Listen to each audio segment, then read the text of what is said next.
mivhigo ya mafhungo a khothe na Felicia Mudau. Ndolivhuwa a tshi kha ḓivha madekwana vhuḓi kha Belrani News hu tevhela news ukilikota reports na mpho Felicia Mudau sangamisi vhatevheli ri vha ri tshi khou ḓisela mafhungo oṱhe o ṱoḓodza mafhungo fhano tshiṱirikini tsha Vhembe ri vha ri tshi khou lavhelesa Musina Makado Collins Chavani khathihi na Thulamela ri khou thoma ngo lavhelesa mulandu wa muhumbulelwa Vho Skhumbo Paṱitshedzo vhane vha ḓivhiwa sa muprofita Vho Murito vho ḓivhonadza phanḓa khothe ya madzhisiṱiraṱa a vhege yo fhiraho ri tshi lavhelesa mulandu uyo ndi une vho ḓivhonadza phanḓa khothe madzhisiṱiraṱa ya Thohoyandou muhumbulelwa vha khou hweswa milandu miraru yo tshipa zwo teaho khothe tshifhingani tsho fhelaho khothe yo sumbedzisa uri vha kha ḓi vha kati no ita tsedzuluso na zwino vha kha ḓisa phanḓa no ita tsedzuluso dza muṅwe mulandu une khou sumbedza zwa uri mulandu uyo ndi une zwi nga itea wa vha u tshi khou fhirela u tshi khou senga huṅwe zwo ralo mulandu uyo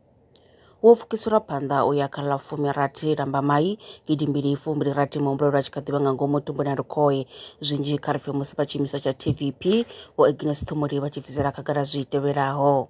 Ndi masiari riṋe vha tshiimiswa tsha Thohoyandou Victim Empowerment Program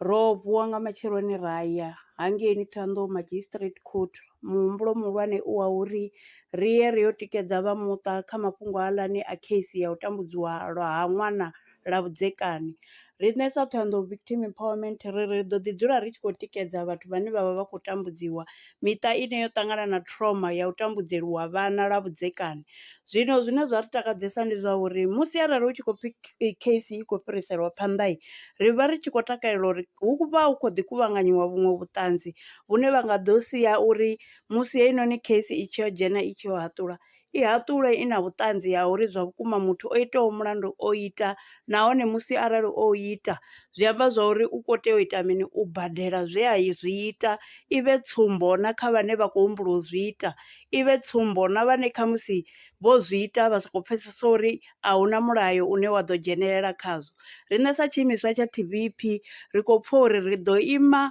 na u tikedza muṱa ri ḓo ima na u tikedza vhathu vhane vha vha vho tambudziwa lwa vhudzekani zwihulwane ri tshi ḓo dovha hafhu ra vha ri tshi khou ita na dzi awareness campaign dzo u pfhumbudza vhabebi na vhana uri arali muthu o tambudziwa lwa vhudzekani ha dzuli nazwo u tea o zwi ripota fhethu ho teaho uri a kone u wana thuso. Ri khou livhuwa na justice system ya vhoriṋe ine i khou sumbedza uri i khou shuma i khou ḓo shuma uri mulayo u kone u ita zwine zwo teaho uri zwi itiwe nga mulayo. Arali muhumbulelwa a vhonwa mulandu a kone ha u gwevhiwa arali o vhonwa mulandu. Zwino riṋe sa TVP ri kha ri tikedze vhana vho tambudziwaho lwa vhudzekani uri vha sa ḓiwane vha na trauma vha ḓiwane vha vhana vhane vha fana na vhaṅwe vhana musi mulayo wo dzhia ḽiga ḽine ḽa vha ḽo teaho.